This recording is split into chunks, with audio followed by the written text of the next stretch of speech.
ஒன்னு ரெண்டு பேராவது மானம் ரோஷத்தோட இருப்பாங்கல்ல திமுகல. திமுக கட்சிக்காரங்களை கேக்குற, நீங்க யாருக்கு இந்த தேர்தல்ல ஓட்டு போட போறீங்க? செவுத்துல அடிச்ச சாணி கூட காஞ்ச உடனே கீழே விழுந்துடும். ஆனா 9 முறை எம்பி சீட்ல ஆணி அடிச்ச மாதிரி உட்கார்ந்துகிட்டு இருக்காரு டிஆர் பாலு.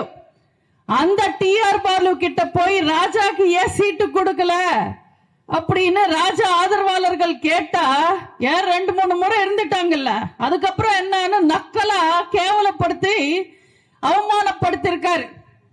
இந்த திமுக காரங்களுக்கு எல்லாம் அவங்க தலைவர்களை சட்டைய பிடிச்சுக்கிட்டு கேட்கணும் தான் இருக்கும், ஆனா கேட்க மாட்டாங்க, அவங்களால கேட்க முடியாது. அதனால தான் சொல்ற, நீங்க திமுகவா இருந்தாலும் பரவாயில்ல, நாங்க அம்மா கட்சி, எல்லாரையும் அன்பா பார்த்துப்போம். இந்த முறை நீங்க ரெட்டைக்கு ஓட்டு போடுங்க. தைரியம் என்ன, கௌரவம் என்ன, அன்பன்னா என்னன்னு நாங்க உங்களுக்கு கத்து தருவோம்.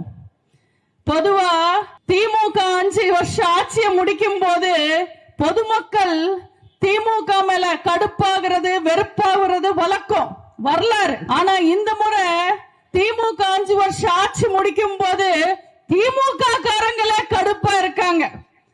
திமுகக்கு இதுதான் கடைசி தேர்தல். திமுக செத்து போச்சுன்றது அவங்களோட வேட்பாளர் பட்டியலை பார்க்கும் போதே தெரியுது. 13 சிட்டிங் திமுக எம்எல்ஏங்களுக்கு சீட் இல்ல.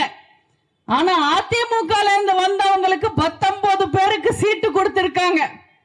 அதுலயும் கட்சியில சேர்ந்து 2 மாசம் கூட ஆகாத 5 பேருக்கு சீட்டு கொடுத்திருக்காங்க. ஆனா 50 வருஷமா கருணாநிதிக்கும் ஸ்டாலினுக்கும் உதயநிதிக்கும் இன்பநிதிக்கும் கோவணம் துவச்ச கொத்தடிமைங்க திமுக காரங்களுக்கு மட்டும் சீட் இல்ல.